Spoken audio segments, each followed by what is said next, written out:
भाजपा के पूर्व विधायक संगीत सोम ने मुजफ्फरनगर लोकसभा सीट से हारे संजीव बालियान पर तीखा हमला किया। सोम ने कहा कि आरएलडी के साथ गठबंधन करने का बीजेपी को कोई फायदा नहीं हुआ, बल्कि आरएलडी अपनी सीटें ही जीतने में कामयाब रही। जो सीटें हम अकेले जीत सकते थे, वो सीटें भी पार्टी हार गई। संजीव बालियान अपने कारणों से हारे हैं। सरधरा के लोगों को जेल भेजा गया, मुकदमे हुए, विकास नहीं हुआ। मैं भी तो चुनाव हारा था, लेकिन मैंने आरोप नहीं लगाया। हो गया, सबका हो गया। आज आपने प्रेस कॉन्फ्रेंस बुलाई है, क्या मकसद है, क्या कहना चाहते हैं? देखिए, पहले तो मैं आप सबके माध्यम से पूरे देश की जनता को बधाई देता हूं कि जिन्होंने भारतीय जनता पार्टी और एनडीए को इतना बम्पर वोट देके तीसरी बार देश के यशस्वी प्रधानमंत्री नरेंद्र भाई मोदी जी को बनाया। मैं आज आपको बुलाने का एक विषय था कि कल हमारे पूर्व सांसद जी ने एक प्रेस की है और उन्होंने प्रेस में एक आरोप लगाया है कि मुझे चुनाव संगीत सोम ने हरवाया है। मैं भारतीय जनता पार्टी का समर्पित कार्यकर्ता हूं। मैं भारतीय जनता पार्टी का वो कार्यकर्ता हूं कि जब उत्तर प्रदेश की सरकार ने आतंक मचाया हुआ था, समाजवादी पार्टी की सरकार ने, तब भी अपने उत्तर प्रदेश की जनता की बात हर फोरम पर उठाई।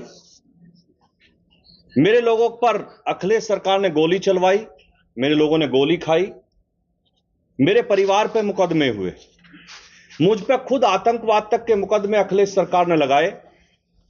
मुझे जेल में रखा गया, 700-800 किलोमीटर दूर मुझे जेल में ले जाया गया और उस जेल को खाली करा दिया गया, जिससे मेरा मनोबल टूटे।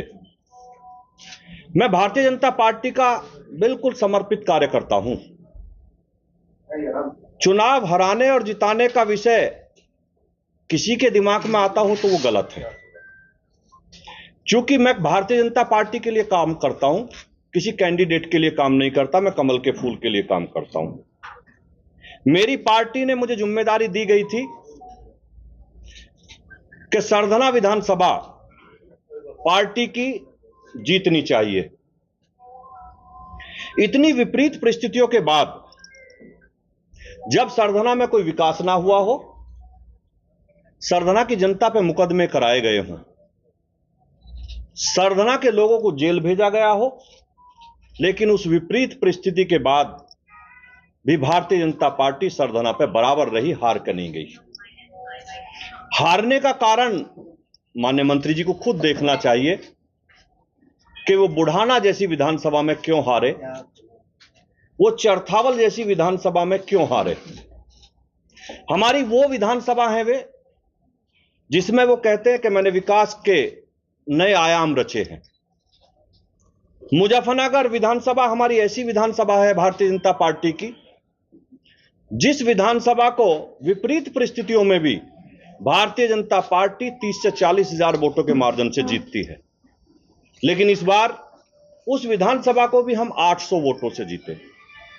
खतौली विधानसभा हमारी ऐसी विधानसभा है जिसे 30 से 40 हजार मार्जिन से पार्टी जीतती है। हम उसे भी शायद 2000 वोटों से जीते। हम मुजफ्फरनगर की जो माननीय बालियान जी की हमारे भाई हैं, जो उनकी घर की विधानसभा है चरथावल और बुढ़ाना, वे उन्हीं दो विधानसभाओं पे हारे। तो उन्हें चिंतन मनन ये करना चाहिए कि आखिर मैं घर की विधानसभाओं पे क्यों हारा। पार्टी के अगर वो समर्पित कार्यकर्ता हैं तो हम कार्यकर्ताओं का एक फोरम होता है। अगर किसी ने कोई गलती करी है और किसी की कोई शिकायत हमें एक दूसरे से है तो हम अपनी पार्टी फोरम पे बात रखेंगे। पार्टी का हमारा प्रदेश नेतृत्व है, हमारा राष्ट्रीय नेतृत्व है, हम अपनी बात वहां रखेंगे, ना कि मीडिया के सामने रखेंगे। मुझे तो मीडिया के सामने इस बात के लिए आना पड़ा क्योंकि मुझ पर नाम लेकर आरोप लगाया गया। मैं भारतीय जनता पार्टी के अपने नेतृत्व से यही कहूंगा कि इस सारे विषय की जांच होनी चाहिए। मैं भी 2022 में चुनाव हारा था।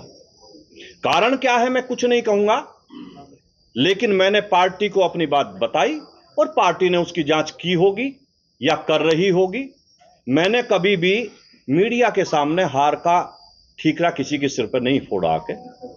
मैं संजीव बालियान जी को भी यही सलाह देना चाहता हूं कि पार्टी के कार्यकर्ता के तरीके से आप अपनी बात रखिए, पार्टी फोरम पर रखिए, मीडिया के सामने मत रखिए, चूंकि हम घर की लड़ाई बाहर नहीं ले जा सकते।